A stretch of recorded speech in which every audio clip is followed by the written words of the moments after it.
man sa aming mga isipan at puso, Panginoon, upang hindi makarating sa inyo ang aming mga papurit pagsamba. Patawarin niyo po kami, Panginoon. Holy Spirit, hinihiling po namin ang iyong pag-guide sa amin sa oras na ito. O God, samahan niyo po ako na iyong lingkod. Gamitin mo lamang ako bilang daluyan ng iyong salita at maging pagpapala po sa aming lahat. O God, bigyan niyo po kami ng sapat na kaunawaan upang maunawaan po namin ang mga salita na iyong nais iparating at mai-apply po namin ito sa aming buhay na pang-araw-araw upang kami po ay lumakad ng naayon sa inyong kalooban. Sa iyo po lamang, Panginoon, ang kadakilaan, kaluwalhatian, pasasalamat. Ito po ang aming dalangin sa pangalan ni Jesus na aming Panginoon at tagapagligtas. Amen. Purihin po ang ating Diyos na buhay. At sino po yung gustong mag-recall ng atin pong napag-aralan kahapon, Brother Larry? Kahit hindi po mahaba, ano po yung ating naunawaan sa pag-aaral po natin kahapon? Thank you po, Brother Larry. Amen, amen po. O yung topic po natin kahapon yung ang title po niya ay Katiyakan ng Kaligtasan. Matatagpuan po sa 1 John chapter 5 verse 11. Meron po tayong tatlong puntos dito mga mga kapatid. Ang unang puntos po ay ang kaligtasan ay kalooban ng Diyos. Tapos, meron po siyang verse na sa Efeso chapter 2 verse 8 to 9. Sapagkat sa biyaya kayo naligtas sa pamamagitan ng pananampalataya at ito ay hindi sa inyo, sa inyong sarili. Ito ay kaloob ng Diyos. Sana sa point to naman po natin, mga mahal kong kapatid, ang buhay na walang hanggan ay matatagpuan lamang kay Kristo. Dito po natin makikita mga mahal kong kapatid, yung eternal relationship and quality of life po. Meron po siyang verse dito na sa John chapter 17 verse 3. Sabi po din sa verse 3, at ito ang buhay na walang hanggan, na ikaw ay makikilala nila ang tanging tunay na Diyos at si Kristo na iyong sinugo. At sa point 3 naman po natin mga mahal kong kapatid, ang kaligtasan ay maaaring maging sigurado. At meron po siyang verse na John chapter 5 verse 13. Di man kasi wala signal. Sabi po dito, isinulat ko ito sa inyo na sumasampalataya sa pangalan ng anak ng Diyos upang inyong malaman na kayo ay may buhay na walang hanggan. At may supporting verse po tayo dito mga mahal kong kapatid sa Titus chapter 1 verses 2. At binigyan sila ng pag-asa sa buhay na walang hanggan. At meron pa pong supporting verse sa John chapter 10 verses 27 to 29. Ang aking mga tupa ay makikinig sa akin, sa aking tinig at sila'y aking kilala. At sila'y sumusunod sa akin at binigyan ko sila ng buhay na walang hanggan. At mga mahal kong kapatid, tapos ang meron pa po dito mga mahal kong kapatid, paano naman po malalaman ng isang tao kung may katiyakan, makakaligtasan na po siya mga mahal kong kapatid, no? Siya po ay dapat may kapayapaan, alam niyang siya ay napatawad na ng Diyos. At meron po siyang 4 points. Ayun po yung first points, yung kapayapaan po. At yung second points naman po natin ay kagalakan. Hindi siya takot sa kamatayan o impyerno. At ang ating point 3 naman po, siya ay malakas dahil alam niyang si Kristo ay nagtagumpay sa kanyang buhay. At sa ating point 4 naman po, siya ay may pag-asa dahil alam niyang may tiyak na hahantungan sa piling ng Diyos. Tapos, ito naman po yung mga palatandaan ng Espiritu ng Diyos ay kumikilos sa ating buhay.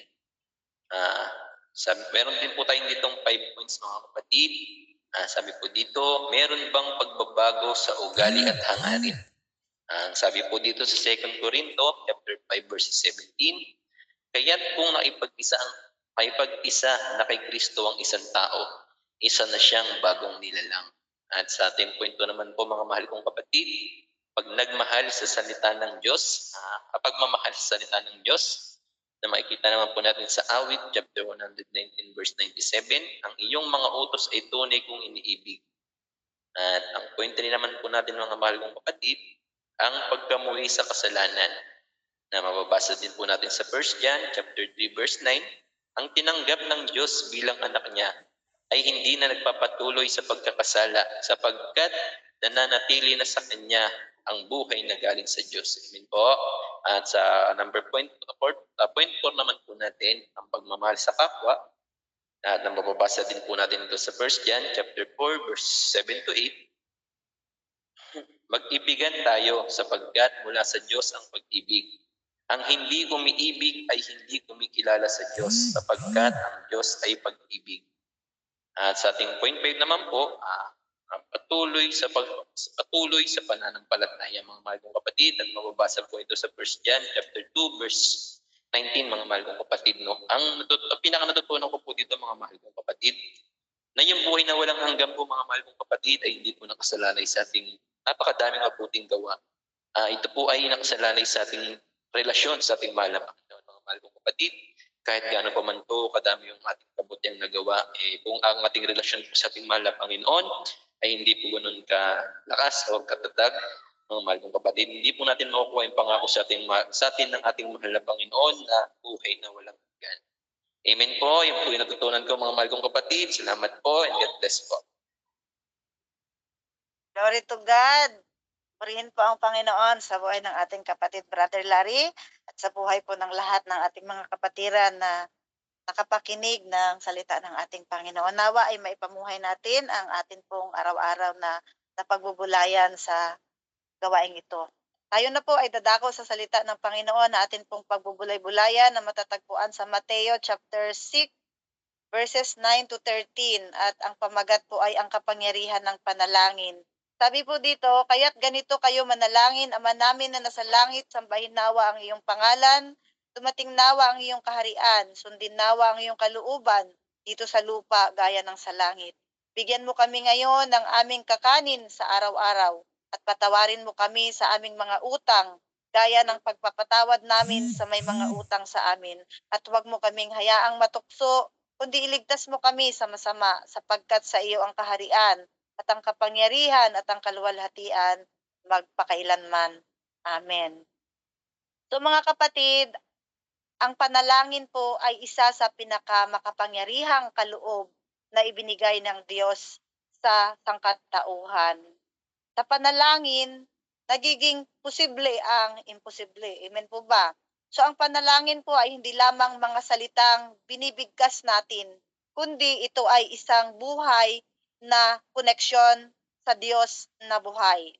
So marami pong tao ang nananalangin araw-araw, ngunit kakaunti lamang ang tunay na nauunawaan ang lalim, ang lawak at kapangyarihan ng panalangin.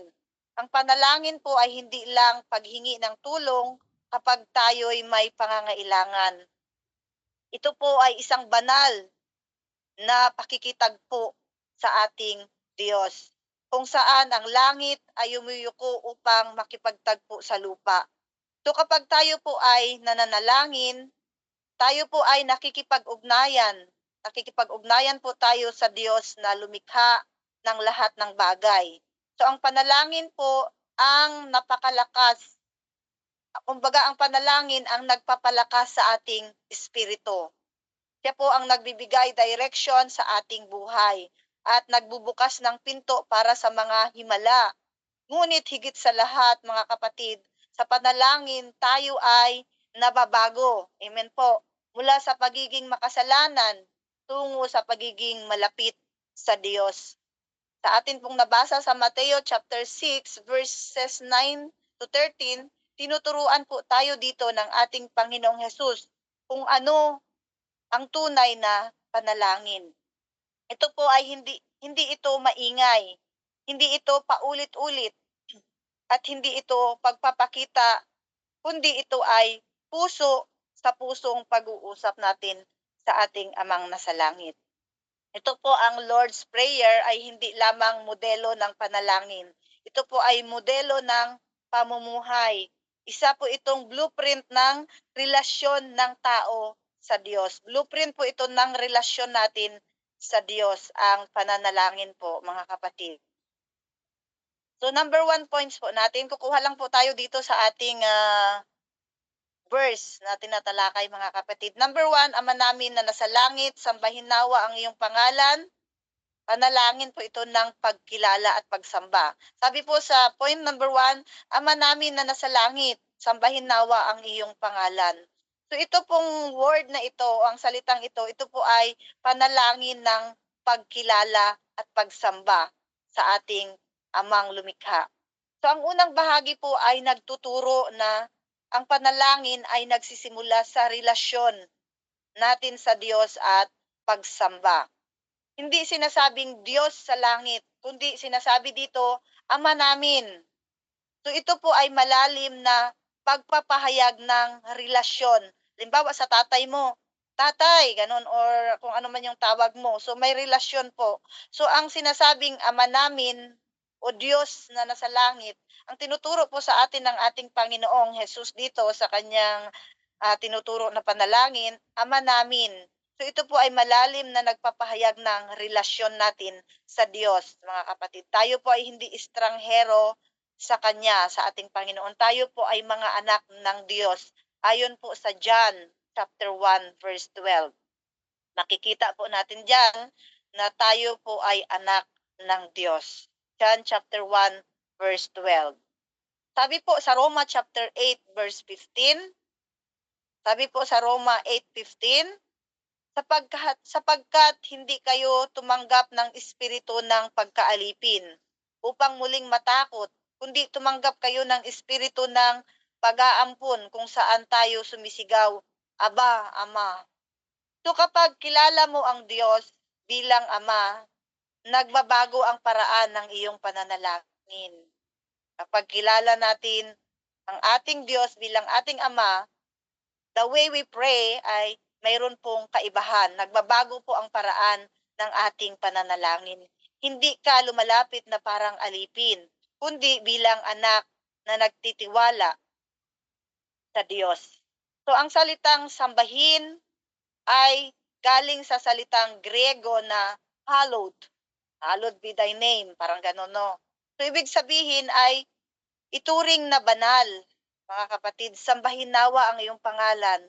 Ibig sabihin ito po ay itinuturing na banal siya. Ang tunay na panalangin, mga kapatid, ay nagsisimula sa pagpupuri, hindi po sa paghingi. Amen po.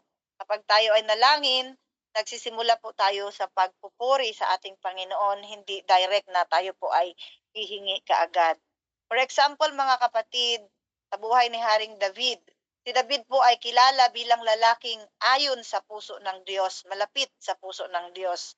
Hindi dahil perpekto siya, mga kapatid, kundi dahil marunong siyang sumamba bago humingi. Awit 103 verses 1 to 5. Kikita po natin yan. Hindi na po natin yan babasahin, no?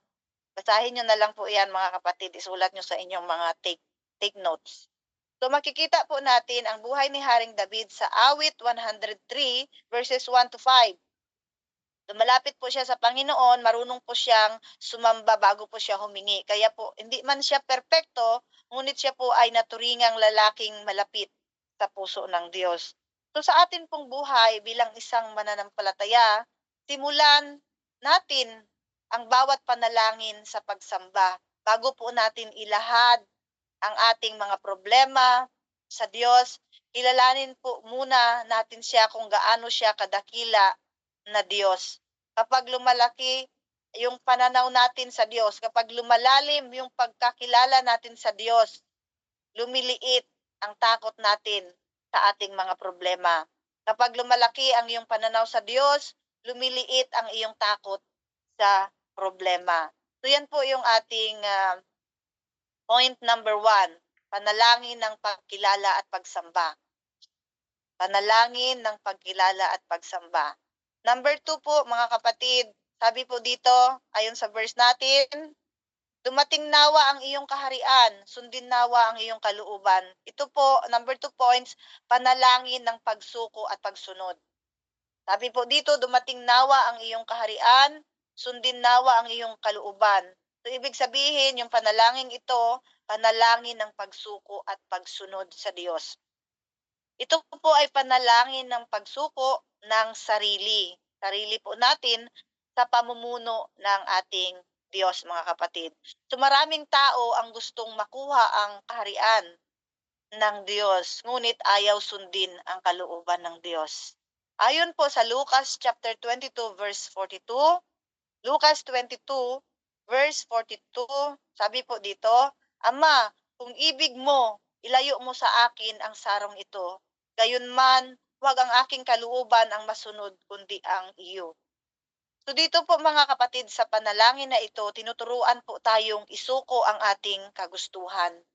Ang tunay na kapangyarihan ng panalangin ay nakikita hindi sa pagbabago ng kalagayan, kundi sa pagbabago ng ating kalooban, yung atin pong buhay, yung atin pong mga puso. Sa buhay po ni Jonas, mga kapatid, si Jonas po ay tumakbo sa kalooban ng Diyos. Sinuway niya po ang kalooban ng Diyos. Ngunit nang siya po ay nanalangin sa tiyan ng isda, doon niya naranasan ang kalayaan. Amen po. So kapag tayo, mga kapatid, ay natutunan nating sumuko sa Diyos, mararanasan mo ang tunay na kapayapaan. Kapag tayo ay matuto na sumunod at isuko ang ating buhay, nararanasan po natin ang kapayapaan sa ating mga buhay.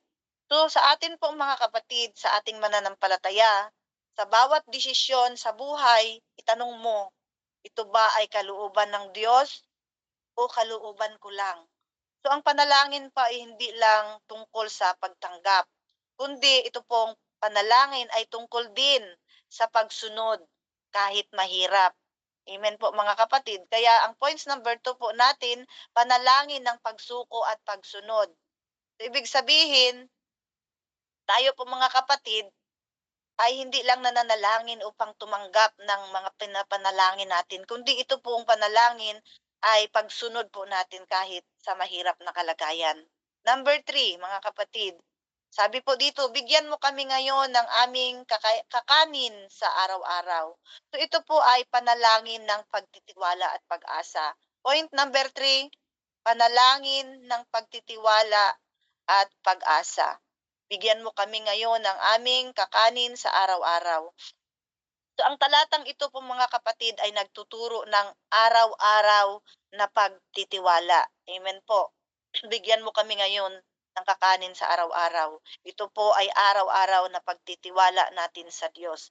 Hindi sinasabing bigyan mo kami ng isang buwang pagkain, kundi ngayon, sabi niya dito, ngayon, bigyan mo kami ngayon. So, ibig sabihin, gusto tayong turuan ng Diyos na umasa sa Kanya bawat araw, mga kapatid. Sabi po sa Pilipos chapter 4 verse 19, Pilipos chapter 4 verse 19, at pupunuan ng aking Diyos ang lahat ng inyong pangangailangan ayon sa Kanyang kayamanan sa kaluwalhatian kay Kristo Jesus. So, ang Diyos po natin ang ating Jehovah Jireh. Amen po. Ang tagapagtustus. Kapatid. Siya po ay Jehovah Jireh na tagapagtustus. So, ang panalangin po natin na ito, mga kapatid, ay nagtuturo ng pagiging kontento at pagkilala na ang lahat ay biyaya ng Diyos, mga kapatid. So sa ilang mga tao, mga kapatid, binigyan ng Diyos ang mga kumbaga sa mga tao doon sa ilang, mga kapatid, doon sa disyerto. Binigyan ng Diyos ang mga Israelita ng mana. Araw-araw po 'yon. Makikita po 'yan natin sa Exodo chapter 16. Exodo chapter 16. Binibigyan po ng Diyos ang mga Israelita ng mana araw-araw. Hindi po nila ito pwedeng itago. Dahil gusto ng Diyos na matutunan nilang umasa sa Kanya bawat araw. Amen po. So sa atin pong buhay na mga mananampalataya, manalangin po tayo hindi lang kapag gipit tayo mga kapatid, kundi kahit may sapat po tayo, kahit kumbaga maalwan po ang buhay, mga kapatid. Ipaalala natin sa sarili natin na ang bawat hininga, bawat araw-araw, bawat pagkain po natin ay mula sa ating Panginoon. Ang pagtitiwala po natin sa Diyos araw-araw ay susi sa tunay nating kapayapaan. Amen po. So ito pong points number 3 po natin, panalangin ng pagtitiwala at pag-asa. Bigyan mo kami ngayon ng aming kakanin sa araw-araw. So tinuturuan po tayo ng Diyos, mga kapatid, na dumepende po tayo sa Kanya araw-araw. Hindi lang po ngayon, hindi lang po bukas, kundi araw-araw po. Number 4, at patawarin mo kami sa aming mga utang o sa pagkakasala. Pero dito sa ginamit po natin na binabasa po natin, utang ang nakasulat dito. At patawarin mo kami sa aming mga utang gaya ng pagpapatawad namin sa may mga utang sa amin. Ito po ay points number 4, panalangin ng pagpapakumbaba at pagpapatawad. Amen po. Panalangin ng pagpapakumbaba at pagpapatawad. So ito po ay panalangin ng pagpapakumbaba at pagkilala sa ating kakulangan, mga kakulangan. So ang panalangin po ay hindi magtatagumpay kung puno po ng galit ang ating puso, kung puno po ng pride ang ating puso, at sama ng loob ang ating puso. Hindi po siya magtatagumpay ang mga panalangin po natin. So sabi sa 1 John chapter 1 verse 9, 1 John chapter 1 verse 9, kung ipinapahayag natin ang ating mga kasalanan, siya ay tapat at matuwid upang tayo'y patawarin at linisin tayo sa lahat ng kalikuan. So mga kapatid, hindi lamang tayo humihingi ng kapatawaran sa Diyos, kundi tinuturuan din tayo ng Diyos na magpatawad sa ating mga kapwa o kanino paman. At hindi, kumbaga, ang hindi po marunong magpatawad ay nagtatali sa sarili niya sa kadina ng mapait na kahapon. Amen po.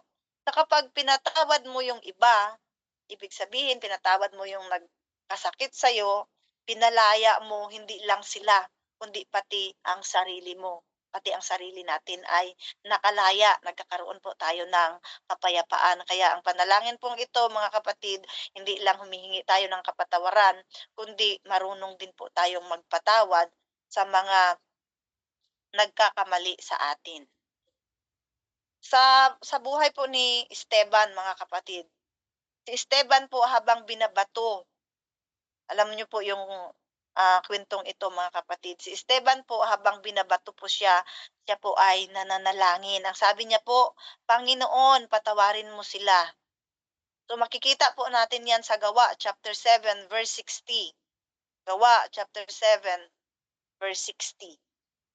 Ang ganitong uri po ng panalangin, mga kapatid, ay may kapangyarihang magpalaya ng ating mga puso. Amen po. So bago po tayo humingi ng biyaya sa Diyos, humingi po muna tayo ng kapatawaran. At bago ka magpuri sa Diyos, palayain mo ang sarili mo sa galit at hinanakit. Palayain po natin ang ating mga sarili, mga puso po natin sa hinanakit. Ang pusong malinis ay daluyan ng kapangyarihan ng Diyos.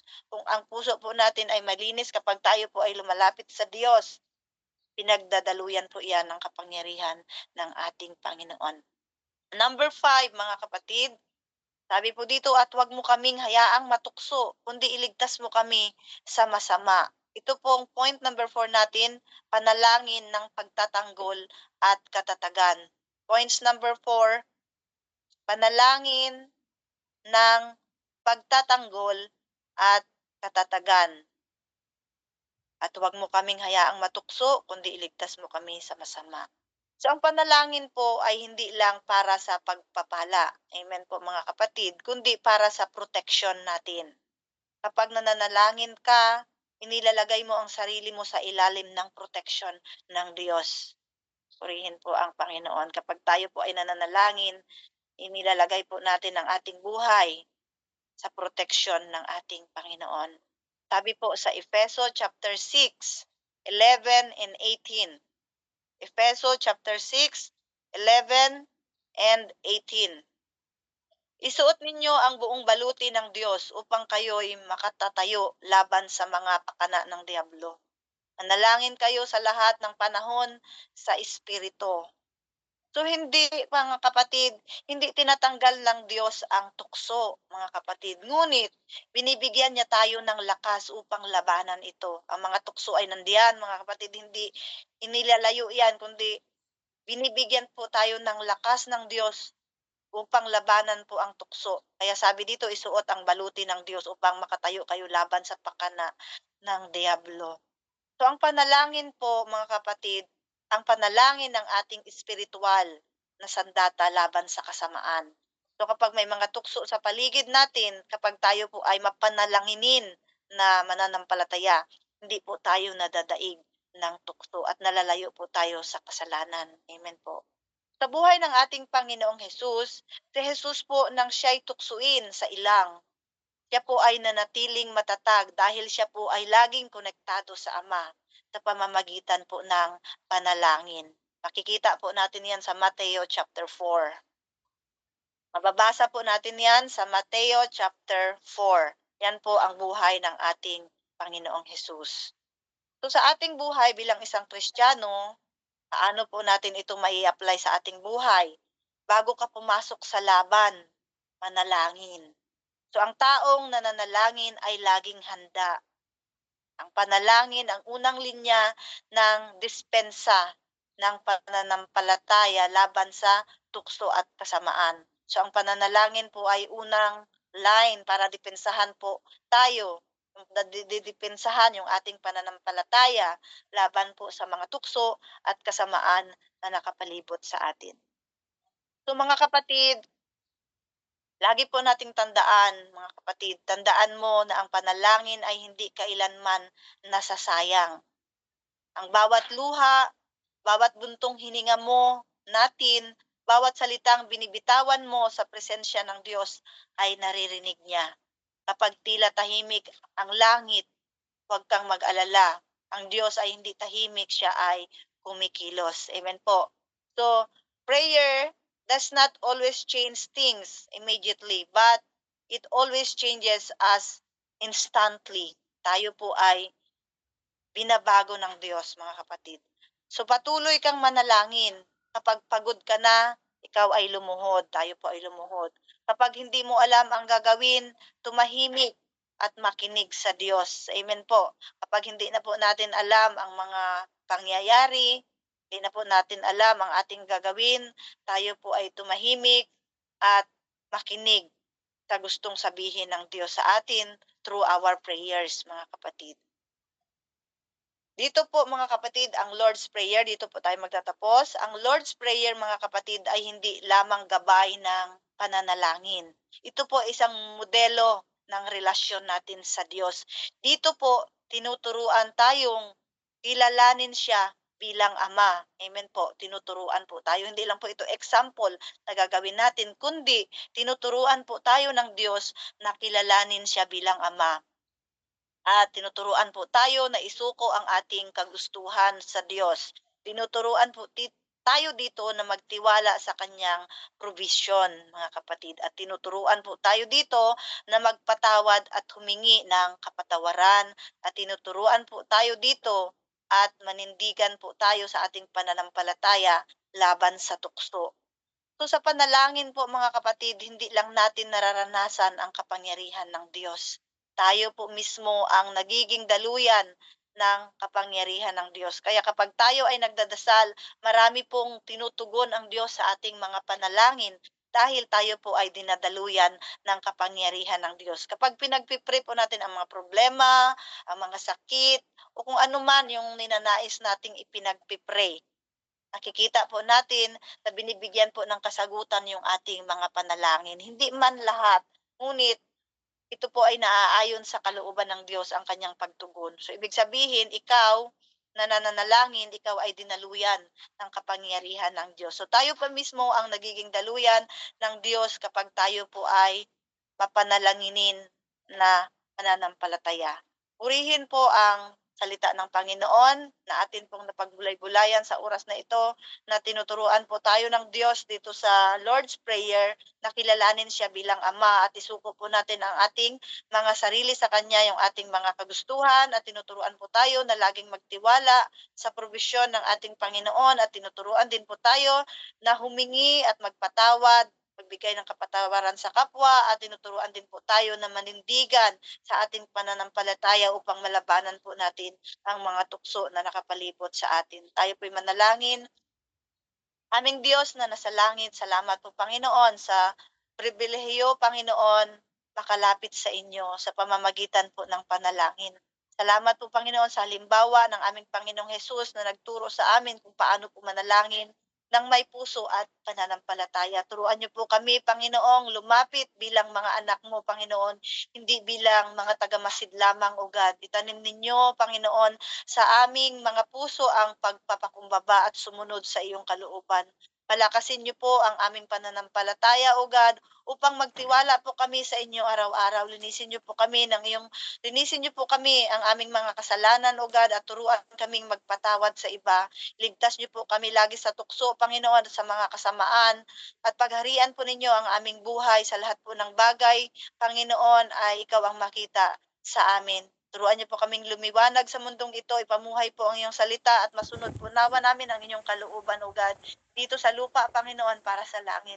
Salamat sa mga kapatiran na narito na handang makinig ng iyong salita. Ang mga salita, Panginoon, na aming mga napakinggan, ikaw, Panginoon, ang patuloy na magpaunawa sa amin at maisa puso po namin ito, may apply po namin sa buhay namin, may pamuhay araw-araw, Panginoon, sa aming buhay pananampalataya. Bless mo ang bawat isa, anuman ang mga kahilingan ng kanilang puso, Panginoon, mga desire sa puso na handang magpagamit sa inyo, God. Patuloy mo ito, Panginoong, ipagkaloob ng naayon sa inyong kalooban, Panginoon. Purihin ka, O Diyos, sa iyo lamang, Panginoon, ang kadakilaan at kapurihan. Ito po ang aming dalangin sa pangalan ni Jesus. Amen. Amen.